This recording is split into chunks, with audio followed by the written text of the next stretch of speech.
What's going on, guys? Welcome back to another video. So today we just finished up my buddy Ryan's truck over here. We just did the full emissions compliant kit on this thing, of course, with all the Whirly piping. Now, I've never seen a Whirly intake in person, and this thing is just stunning. What color is the piping on this thing? So I decided to go with candy teal. Candy teal. Had to go with it. Yeah, it looks super clean. We did all the piping, the intercooler piping, everything. It has a full deal on it. As you can see, emissions compliant kit. We're about to do the first startup and just see how she sounds. Make sure everything runs good. We're gonna top off the coolant and we'll go from there. So let's go ahead and start her up.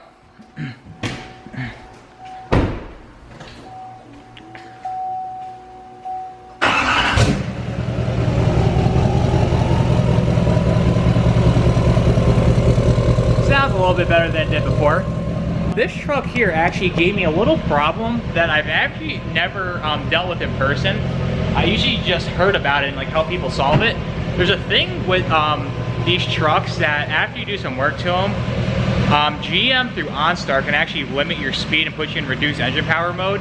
And this truck actually had that issue. So unless you have like a GM Bosch MDI2 like I do, you can't end up resetting it. You'll be stuck in engine power reduced mode. So that's why it actually is really beneficial to have the right tools.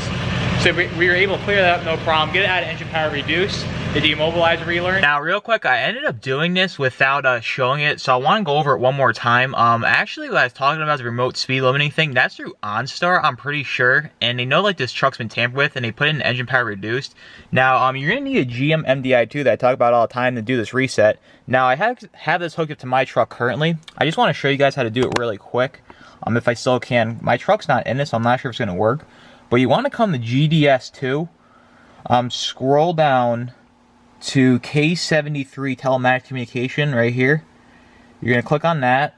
You're going to go reset functions. Then there should be a button in here that says reset. You're going to hit enter and reset it. And that will get you out of engine power reduce mode. Like I said, it always pays off to have the right tools. And a lot of times stuff like this pops up. And it's just nice to have the right stuff to do the job correctly. But like I said, that's like a 1 in 1,000 case. I really rarely hear that. Like, that's the first time that's ever happened to me. I've heard it happen to people, and I got them all fixed up. But like I said, it's a really rare thing to happen, but stuff like that does pop up here and there. And two, also, I'm doing a truck for the next 8 weeks. So if you guys are new here or like what you see, be sure to subscribe to keep up. I want to go over a lot of stuff that like is not talked about, like rare issues here and there and how to fix them.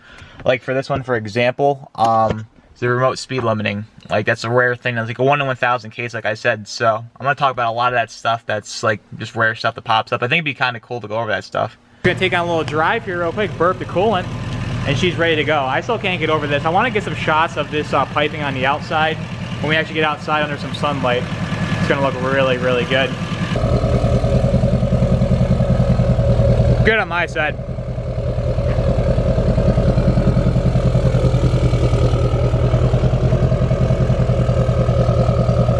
It actually keeps this thing really clean, unlike my truck. We're actually having some issues with the band clamp on the downpipe, which I had to take off of my truck. For some reason, this one ended up being bent. I've never ran into that issue before either, but can't wait to get this thing a trans relearn and send it. It's a 2017, so it has like 50,000 miles. To be honest, the higher miles, the stuff is a little bit harder. Bolts are seized on there more, but if you have a good impact and everything like that, the right tools, the job goes really, really easy. First drive, here we go. Now, a lot of times too, the throttle does get jerked a lot on the first drive just because it's a lot more sensitive, but... And two, when you're on the first drive and you're doing a trans relearn, it's gonna shift weird and stuff like that. Just don't worry about it. Just don't beat on it too much and you'll be good to go. For a while, probably takes a good 100 miles to get a good trans relearn on it. So just don't go out and do a huge burnout to actually take it easy on your transmission. Unless you plan on getting a belt one, then just go out and do a huge burnout. But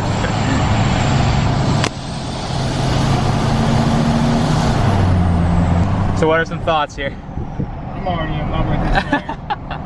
Oh yeah. Definitely don't sound like a Prius anymore. No, you can actually hear it now. Totally different animal too when it's deleted. I mean, emissions compliant. But you can actually hear it and have a lot less issues down the road also.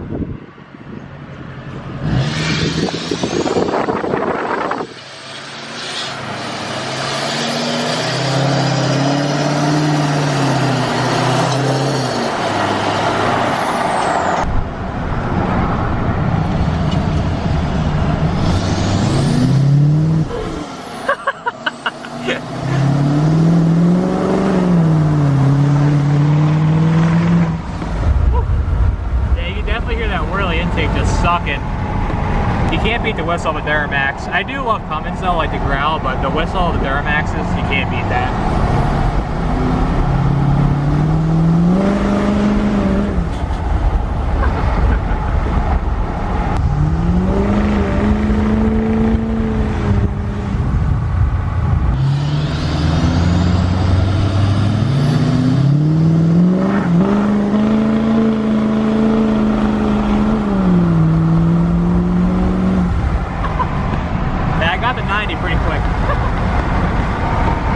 So as you saw from the video, we ended up having a little bit of a boost leak. We were messing with the cold side intercooler pipe, and with the new gaskets on it, we forgot to put the one in, and it's just rolling coal like crazy. So now we got the new gasket on there, and it's running 100% clean now like it should. You could just tell from the video, it's just dumping smoke everywhere.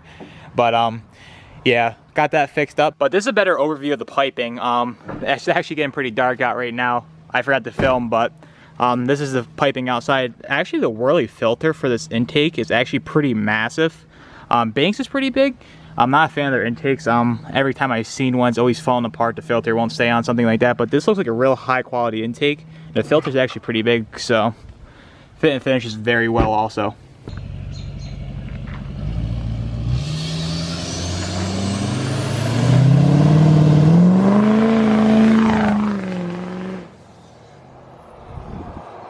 So that's about it for this video, guys. Truck's running great. Like I said, I talked about a couple issues that are really rare issues that sometimes do pop up. I don't know if you guys can hear him in the distance having fun on his way home, but if you guys are new here, be sure to subscribe. Also leave this video a big thumbs up, but until next time, we'll see you guys in the next video. Take care.